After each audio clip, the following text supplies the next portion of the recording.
La signification de la mort et de la résurrection de notre Seigneur Jésus-Christ était des signes de l'antagonisme. Oui, sa croix fut en effet un signe qui suscita des propos hostiles. Il a toujours été ainsi, et n'est-ce pas vrai aussi aujourd'hui, lorsque la véritable signification est proclamée combien cette croix est détestée. Elle est acceptée pour des actes héroïques et les hommes voudront la croix sur cette base. Mais apportez la véritable signification de la croix de Christ, ce qu'elle est pour Dieu et non pour l'homme et tous ses héros, et vous lancerez un défi. Sa dernière expression se trouve dans ce cri poussé non pas par un homme, bon ou mauvais, mais par Jésus lui-même. Mon Dieu, pourquoi m'as-tu abandonné? Marc 15, 34. Il portait notre malédiction. Et c'est une offense. Dites cela à n'importe quelle personne qui a un certain sentiment de sa propre importance et de sa dignité. Et elle en sera très offensée.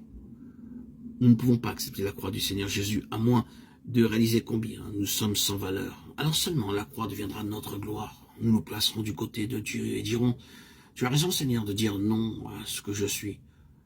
En êtes-vous arrivé à ce stade et êtes-vous parvenu à ce constat? Vous ne verrez ce que Dieu veut que lorsque vous reconnaîtrez que vous n'avez aucune réclamation à présenter à Dieu, aucune prétention ni aucun droit devant lui, et quand vous réaliserez votre indignité et votre totale incapacité de paraître en sa présence. Vous êtes en accord avec la croix et avec le ciel quand vous parvenez à cela. Pierre, Jean et tous les autres ont tous dû y parvenir. Quand nous y parvenons, nous sommes très près du grand dessein de Dieu en relation avec la résurrection.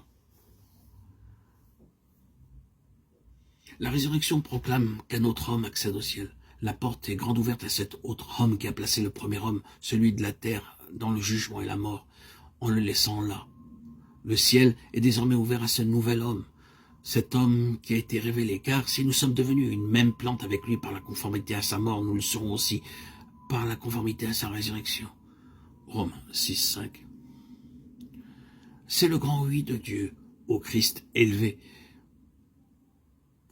Et nous qui avons été unis à lui, nous héritons de ce oui. La porte du ciel nous est grandement ouverte. La croix est une offense pour la chair suffisante et autosuffisante dans ce monde. Le Christ crucifié est un défi.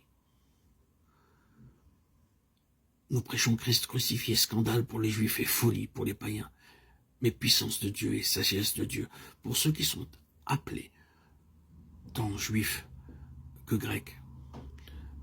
1 Corinthiens 1, 23-24.